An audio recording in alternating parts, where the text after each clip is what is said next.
Pertengahan tahun lalu, bulan Agustus, di media Korea, dia bilang, pemain lokal kita punya kelemahan secara mental, takut kalah sebelum bertanding.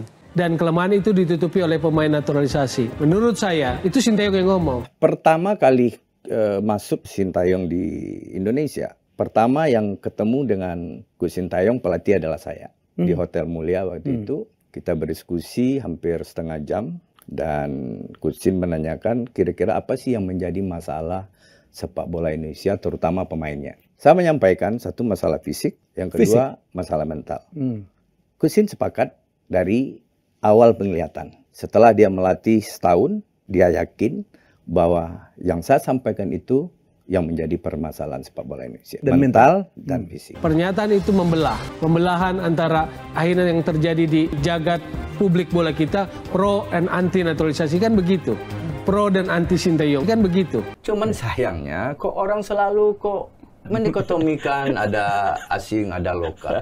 Padahal 3 tahun saya membantu Coach Sin. Kan saya direktur teknik yang tugasnya memang menjadi orang yang berpartner dengan pelatih timnas. Assalamualaikum warahmatullahi wabarakatuh. Jumpa lagi di Mas TV Channel. Wow, argumen Bung Toel rontok total oleh Coach Indra Safri.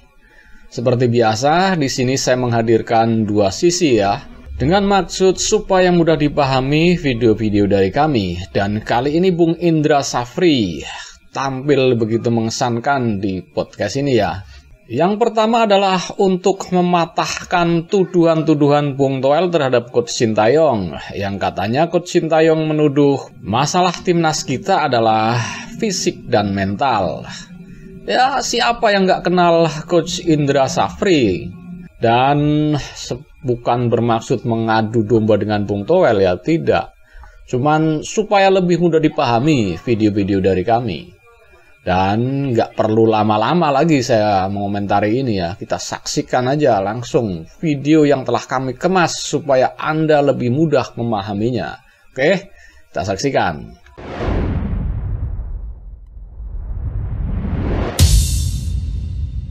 Maka harus ada proporsional keseimbangan dalam strategi itu. Apakah Sintayong cukup rajin memantau Liga 1? Menurut saya tidak. Habis Piala Asia dia mengkritik liganya, perbaiki dong, firm, fine, oke. Itu memang betul. Tapi apakah setelah Piala Asia kompetisi bergulir dia nyatronin klub-klub? Dia datangin ke stadion-stadion untuk memantau pemain kan enggak? Saya bekerja sama dengan Coach Sin itu udah 3 tahun. Dan saya tahu persis apa yang dikerjakan Coach Sin. Terutama yang paling kita lihat adalah regenerasi pemain tim nasional. Di pertama Coach Sin masuk ya di tahun 2020. Saya pertama kali ketemu di Hotel Mulia, dia bertanya ke saya apa yang jadi masalah di sepak bola Indonesia. Satu, kondisi fisik, yang kedua mental. Dan dia sepakat. Dan saya juga bilang kita harus berani memangkas generasi pemain. Gak apa-apa kita sekarang belum berprestasi, tetapi pemain-pemain yang direkrut benar-benar kriterianya sesuai dengan cikal bakal pemain-pemain yang kita akan develop menjadi pemain senior. Dan itu dia lakukan. Tapi bagaimana melihat itu dalam kerangka yang besar untuk sepak bola Indonesia? Naturalisasi ini kan harus kita anggap sebagai akselerasi. Maka kan akan muncul pertanyaan, sampai kapan? Jadi naturalisasi itu saya pikir itu adalah program yang kita ambil. Dan itu dilakukan atas permintaan pelatih tim nasional. Sintayong bersurat ke Departemen Teknik waktu itu. Bahwasanya ya, dia butuh. Karena ada tuntutan prestasi ke pelatih tim nasional, dan pelatih tim nasional dengan materi pemain yang ada merasa tidak mampu untuk mewujudkan itu. Perlulah dilakukan pemain-pemain naturalisasi yang keturunan. Tetap pelatih kepala tim nasional yang menentukan. Kalau dia tidak kualitas, dia tetap tidak akan diambil oleh pelatih tim nasional. Dan tujuannya adalah untuk program jangka pendek. Jangan menjadi solusi jangka panjang. Ya. Solusi jangka panjang adalah kompetisi. Lalu pertanyaan berikutnya adalah kompetisi kita jadi sebagai apa? Apakah hanya pajangan? Apakah hanya sekedar bancakan rame-rame gitu aja? Kan ketika mendatangkan naturalisasi, maka kan ini ada efek, ada pengaruhnya. Apa artinya kompetisi kalau kayak begitu? Tapi kan orang bilang kompetisi, kompetisi, kompetisi. Kompetisi itu menurut saya sama dengan ujian nasional. Kalau sekolahnya bocor-bocor, kurikulumnya nggak bagus, gurunya nggak bagus, muridnya pasti nggak bagus. NEM-nya pasti rendah terus. Makanya 5 ini harus benar-benar menjadi konsep kita. Dan ini sudah menjadi blueprint-nya Ketua Umum yang sekarang dengan Esko untuk sepak bola ke depan lebih maju. Ada 5 hal yang satu, perbaiki infrastruktur sampai ke desa-desa. Karena menurut saya, orang yang akan jadi atlet adalah orang-orang yang kaya gerak. Orang-orang kaya gerak ini ada di daerah dan di desa-desa. Yang kedua, kurikulum. Cara bermain yang paling pas apa yang akan dimainkan oleh anak Indonesia. Sekarang sudah ada namanya Finlandia. Tetapi yang namanya kurikulum itu harus dinamis. Kita harus juga mengadop kemajuan-kemajuan sepak bola. Karena sepak bola itu dinamis sekali. Setelah kedua itu baru yang ketiga, kita kembangkan pelatih. Bisa bayangkan pelatih kita hanya 7.000 orang, Jepang 80.000. Itu yang mereka lakukan. Perbanyak jumlah pelatih. Kita baru 7.000. Jepang 80.000. Sertifikasi A-Pro kita baru 21 orang. Ini baru saya bikin lagi yang gelombang kedua.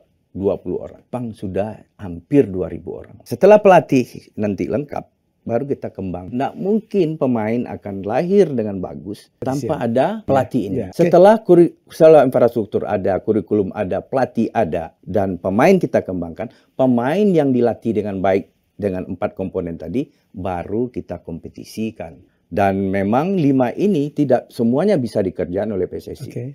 Infrastruktur harus dibantu pemerintah. Kurikulum mungkin pekerjaan PSSI. Pengembangan pelatih dari sisi mungkin instruktur dan lain sebagainya, ya, tapi bisa Mas Helmi bayangkan, di Indonesia untuk menjadi pelatih itu biayanya mahal sekali. Makanya di Impres kemarin kita minta lisensi D dan C kalau bisa itu gratis. Karena kalau gratis kita bisa meningkatkan kriteria pelatih yang boleh ikut kursus. Tetapi karena dia berbayar, nendang bola aja nggak bisa, dia juga jadi pelatih, dia ikut kursus. Tapi PSSI nggak bisa tolak, karena dia berbayar gitu. Jadi 5 PR itu harus kita kerjakan. Ini yang pelan-pelan kita mulai. Tapi kan orang bilang kompetisi. Kompetisi itu menurut saya sama dengan ujian nasional. Kalau sekolahnya bocor-bocor, kurikulumnya nggak bagus, gurunya nggak bagus, muridnya pasti nggak bagus. NEM-nya pasti rendah terus. Makanya 5 ini harus benar-benar menjadi konsep kita. Dan ini sudah menjadi blueprint-nya Ketua Umum yang sekarang dengan Esko untuk sepak bola ke depan lebih maju. Oke guys, itulah penjelasan yang gamblang dari A sampai Z soal bagaimana mengelola timnas dari A sampai Z, dari 0 sampai ke tingkat yang internasional oleh Coach Indra Safri. Siapa orangnya yang nggak mengenal Coach Indra Safri ini ya? Prestasinya begitu banyak. Piala sudah berapa piala yang dia persembahkan buat timnas Indonesia? Ya sebut saja di tahun 2013. Kalau salah mungkin bisa dikoreksi guys ya. Di tahun 2013 Coach Indra Safri berhasil menggondol Piala AFF U19. Beliau berhasil menjadi juara di situ di usia 19 di tahun 2013. Dan di situ lahir pemain bertalenta seperti Ivan Dimas ya.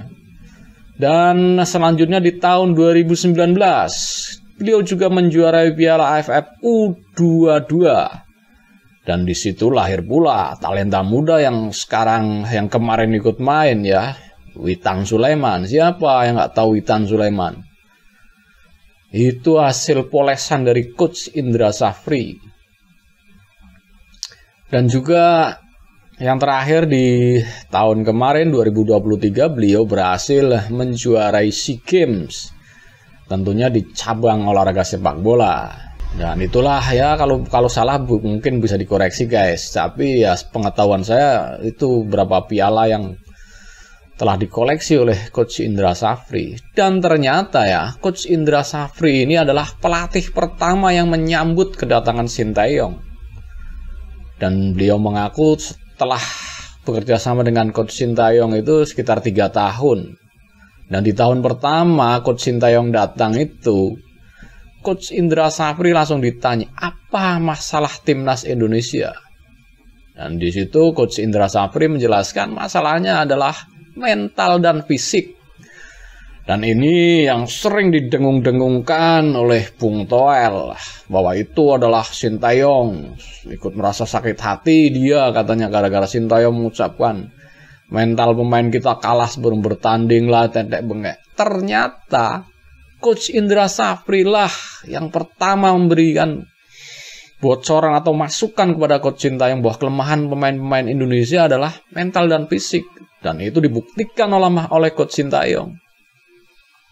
Beliau bina fisik dan mentalnya, dan bisa kita lihat hasilnya kemarin kan. Walaupun tidak menjadi juara, setidaknya Coach Sintayong berhasil mengukir sejarah bahwa timnas U23 berhasil masuk ke 4 besar alias ke semifinal, guys.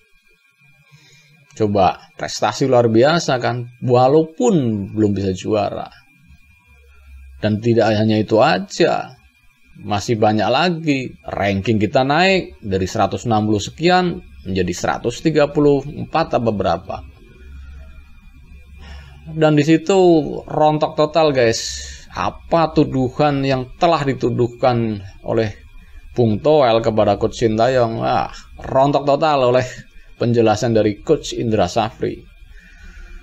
Dan bisa dibayangkan kalau Coach Bung Toel nonton video ini langsung geleng-geleng, gak bisa tidur dia. Oke guys, itulah penjelasan dari saya. Yang mungkin ada salah-salah minta maaf. Kalau ada yang salah ya mohon dikoreksi guys. Mungkin pengetahuan saya kurang begitu luas soal sepak bola nasional ya.